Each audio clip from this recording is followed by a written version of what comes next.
పట్టణంలోని రెస్టారెంట్లు, స్వీట్ షాపుల్లో మున్సిపల్ శానిటరీ ఇన్స్పెక్టర్ నరేందర్ ఆధ్వర్యంలో అధికారులు ఆకస్మిక దాడులు నిర్వహించి హడలెత్తించారు. ఈ తనిఖీల్లో అధికారులు విస్తుపోయే నిజాలు బయటపెట్టాయి. పట్టణంలోని ఓ రెస్టారెంట్లో కుళ్లిపోయిన మాంసంతో పాటు పాడైన ఆహార పదార్థాలను గుర్తించారు.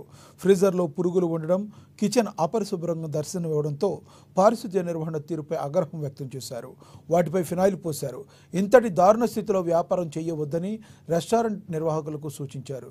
ఇదే విధమైన వైఖరి యజమానులు అవలంబిస్తే కఠిన చర్యలు తీసుకుంటామని వారు హెచ్చరించారు. అలాగే వెంకటేశ్వర స్వీట్ హోమ్ తనిఖీల్లో పాడైన పాత స్వీట్లను గుర్తించామని శానిటరీ ఇన్స్పెక్టర్ నరేందర్ తెలిపారు.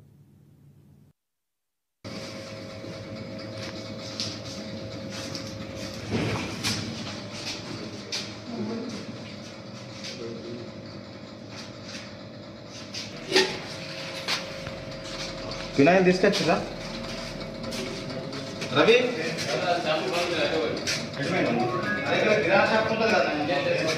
ఫినాయిల్ బాటిల్ తీసుకురా.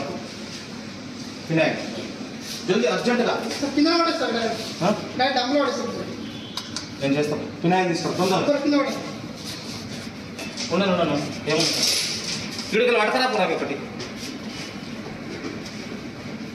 బయటది తీసుకో. కాదు శ్రీధర్, ఇది ఎన్ని రోజుల నుంచి పెట్టినది చెప్పు, నువ్వే చెప్పు. ఎట్లా అంటావు? నాకు నువ్వు పద్ధతి రవేడి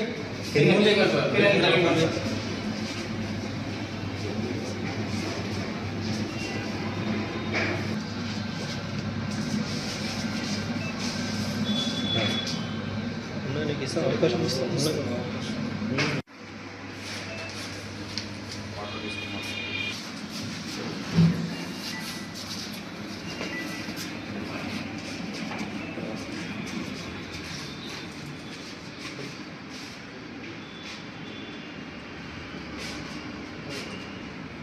మన అది తీసుకోమా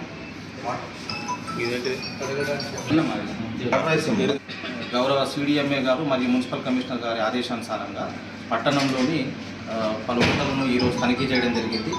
ఏంటంటే ఈ హోటళ్లలో భయంకరమైనటువంటి విషయాలు కొన్ని బయటపడ్డాయి. వీళ్ళు మెయింటైన్ చేసేటువంటి ఫ్రిడ్జ్ కానీ, తర్వాత కిచెన్లో బొద్దింకలు, తర్వాత ఇవి చాలా వరకు తిరుగుతున్నాయి. అందుకే హోటల్ యజమానులకు మేము తెలియజేసేది ఏంటంటే, దయచేసి మీరు పారిశుద్ధ్యాన్ని పాటించండి. పారిశుద్ధ్యాన్ని పాటించకపోతే అందులో ఈ బొద్దింకల వల్ల వీటి వల్ల మిక్స్ అయిపోయేసేసి ఆహారంలో కల్తీ జరిగి ప్రజలకు ఇబ్బందులు ఎదుర్కోవాల్సి వస్తుంది. అందుకే మేము ఇక నుండి కూడా మేము వారంలో ఒక హోటల్ ఖచ్చితంగా రైడ్ చేయడానికి రెడీగా ఉన్నాము విత్ మా కమిషనర్ గారి ఆదేశానుసారంగా. అందుకే హోటల్ యజమానులు, ఆదిలాబాద్ పట్టణంలోని హోటల్ యజమానులు దయచేసి పారిశుద్ధ్యాన్ని పాటించండి. ఎందుకంటే ప్రజలతో చెలగాట మాడినట్టు ఉంటుంది. కాబట్టి ఎందుకంటే రిక్వెస్ట్ చేస్తున్నాము, దయచేసి పారిశుద్ధ్యం పాటించాలని కోరుతున్నాను. అంతేకాకుండా ఈరోజు ఈ వెంకటేశ్వర స్వీట్ హోమ్ కూడా, వినాయక చౌక్లో ఉన్నటువంటి వెంకటేశ్వర స్వీట్ హోమ్ కూడా తనిఖీ చేయడం జరిగింది. అందులో కూడా వాళ్ళు ఏదైతే పాత స్వీట్ ఉంటుందో ఆ పాత స్వీట్ను మిక్స్ చేయడం కోసమనో మరి దేనికోసమో ఫ్రిడ్జ్లో దాచిపెట్టి ఉంచారు.